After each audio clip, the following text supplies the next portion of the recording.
नारायण नारायण। प्रिय भक्तों, मेरे YouTube चैनल हिंदू भक्ति में आपका स्वागत है।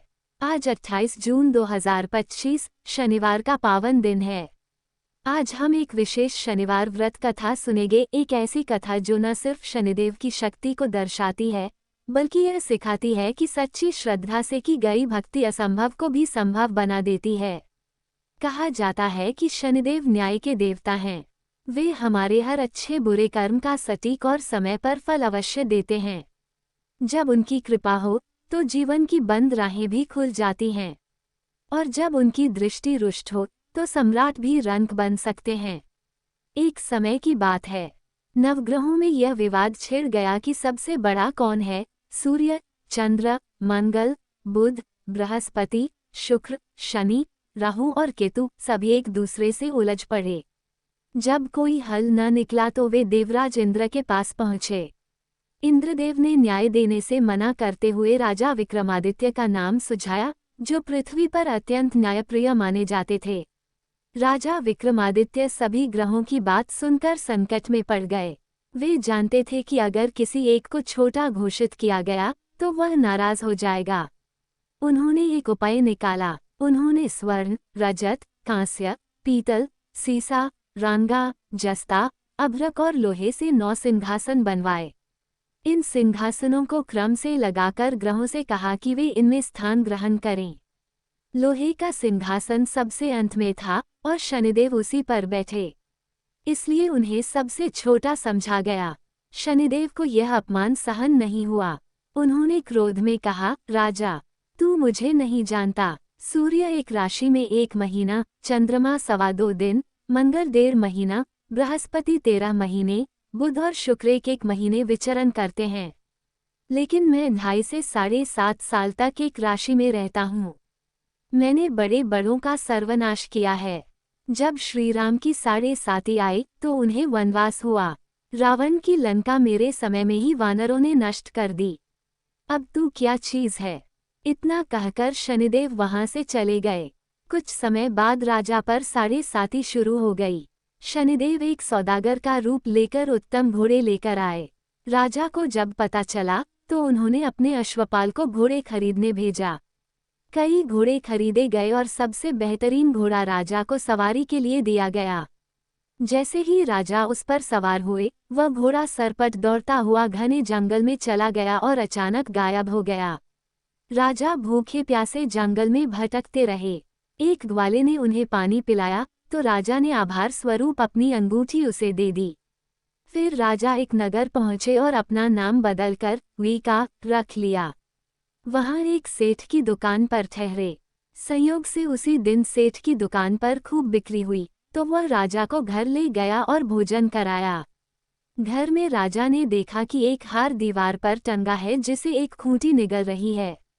थोड़ी देर में वह पूरा हार गायब हो गया। सेठ को संदेह हुआ कि वीका ने हार चुराया है। उसने राजा को कोतवाल को सौंप दिया। वहां के राजा ने बिना जांच किए ही विक्रमादित्य को चोर घोषित कर दिया और उनके हाथ पैर कटवाकर नगर के बाहर फेंक दिया। एक तेली ने उन्हें देखा और दया करके अपनी गाड़ी में बैठा लिया। राजा अब अपाहिज हो गए थे, लेकिन शनिदेव की परीक्षा अभी खत्म नहीं हुई थी। वर्षा ऋतु में राजा मधुर मल्हार गाने लगे।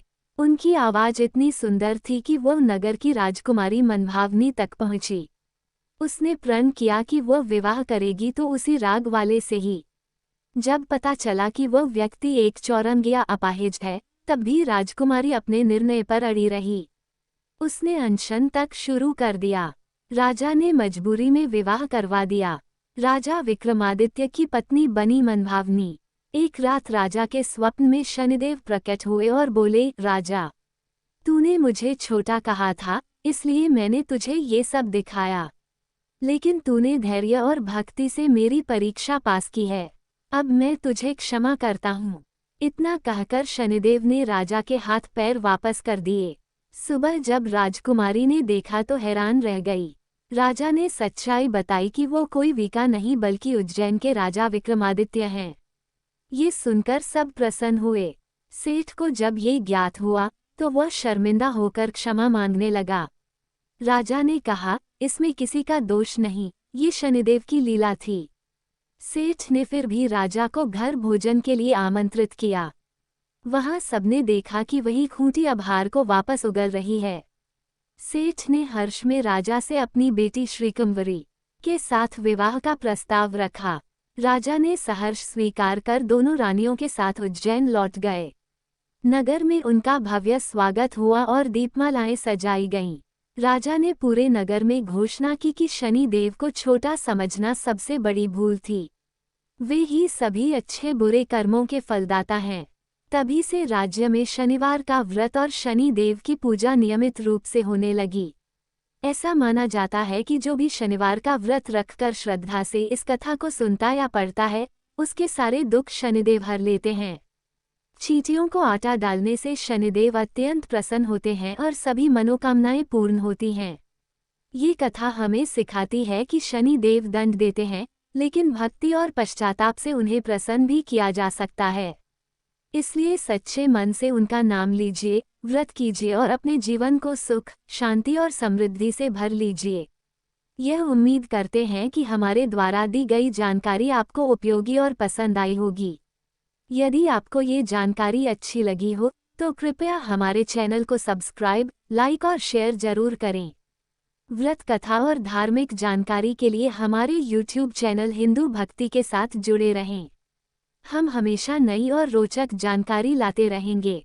जय शनिदेव।